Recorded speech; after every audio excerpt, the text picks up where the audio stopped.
नमस्कार, स्वागत है आपका। आप देख रहे हैं ईटीवी भारत। मैं हूं आपके साथ मोनिका सिंह राणा। प्रधानमंत्री नरेंद्र मोदी के हर एक्शन में एक इबारत छिपी होती है। वो किसे मेहमान बना रहे हैं, किसे न्योता देकर बुला रहे हैं। मोदी की लिस्ट में बेवजह कुछ भी नहीं होता है। जिस समय अयोध्या में भगवान राम की प्राण प्रतिष्ठा की तैयारियां पूरा देश कर रहा है, ठीक उसी समय गुजरात से दुनिया को एक और संदेश पहुंचाया जा रहा है। दरअसल 10वें वाइब्रेंट गुजरात वैश्विक शिखर सम्मेलन के ठीक पहले दुनिया के सामने एक ऐसी तस्वीर आई है जो बहुत कुछ कहती है। ऐसे में कहा जा रहा है कि क्या आम चुनाव से पहले भारत के साथ दुनिया के नक्शे पर मोदी फिर एक लंबी लकीर खींचने की तैयारी में है।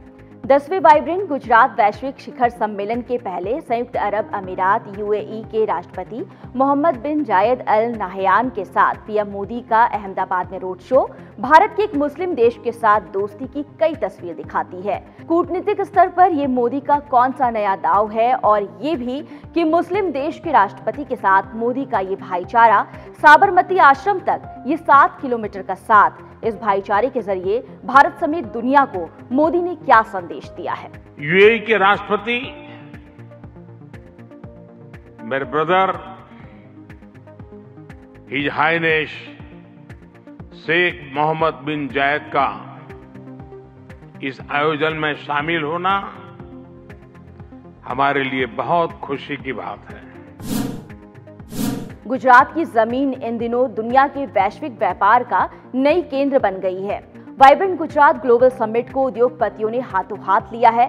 गुजरात सरकार ने इवेंट से पहले ही 234 एमओयू साइन कर दिए हैं। इनके जरिए गुजरात को 10 लाख करोड़ से अधिक का निवेश आने की संभावना है और उम्मीद यह है कि इससे 13 लाख नए रोजगार के दरवाजे खुलेंगे। इस समिट में आए 100 से ज्यादा देशों के प्रतिनिधि भारत की इस विकास यात्रा के अहम सहयोगी हैं। जानकारों की माने तो यूएई के राष्ट्रपति की मेहमान नवाजी के साथ पीएम मोदी ने दुनिया के नक्शे पर ही नहीं, आम चुनाव के मुहाने पर खड़े भारत को भी बतलाया है कि ये बीजेपी को लेकर तय धारणा को तोड़ने का वक्त है। जिस वक्त अयोध्या में भगवान राम की प्राण प्रतिष्ठा की तैयारियों के बीच पूरा देश भगवामय हो गया है, तब मोदी अपनी सरकार की धर्मनिरपेक्ष छवि को नए ढंग से पेश कर रहे हैं।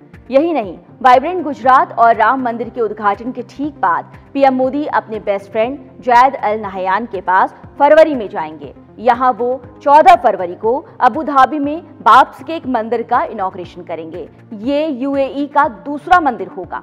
भारत में वाइब्रेंट गुजरात से जो मैसेज दोनों नेता मिलकर दुनिया को दे रहे हैं, वही अबू धाबी में बैठकर भी देने के लिए कमर कस चुके हैं।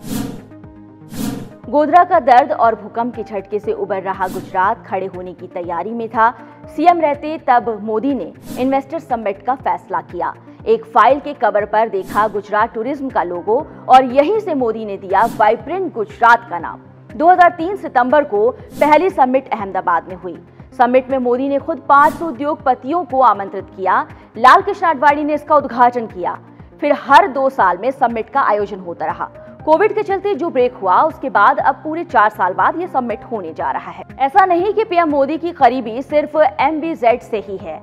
MBS यानी मोहम्मद बिन सलमान, जो सऊदी अरब के क्राउन प्रिंस हैं, उनके साथ भी कुछ दिनों पहले ऐसी ही गलबैयां मोदी कर चुके हैं। रास्ता साफ है, मकसद साफ है और निशाना भी अचूक है। जाहिर है, लोकसभा चुनाव की दहलीज पर खड़े देश में पहले गुजरात का वाइब्रेंट बिजनेस समिट, फिर राम मंदिर और यूएई में हम साथ साथ हैं का नजारा, यानी लगातार निशाने पर निशाना। वहीं मोदी विपक्ष को भी कोसने का कोई मौका नहीं देना चाहते हैं। पीएम इसके जरिए ये भी बताना चाहते हैं कि उनके पास दुनिया को देने के लिए बहुत कुछ है, बशर्ते इन्वेस्टर्स भारत आए और कुबेर का billions of dollar बरसाएं।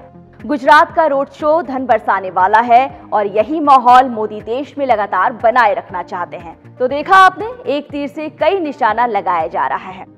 ETV Bharat की खबरों को जानने के लिए आप लॉग इन कर सकते हैं www.etvbharat.com। फिलहाल इजाजत दीजिए, नमस्कार।